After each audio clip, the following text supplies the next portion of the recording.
رزق کی برکت کا وظیفہ۔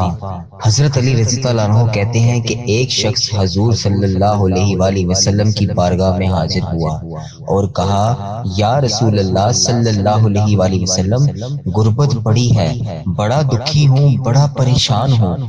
تو حضور صلی اللہ علیہ وسلم نے وظیفہ بتایا، فرمایا کہ جب بھی گھر جاؤ نا تو گھر والوں کو سلام کہنی ہے، یعنی جب بھی گھر سے جاؤ تو گھر میں سلام کرنا ہے۔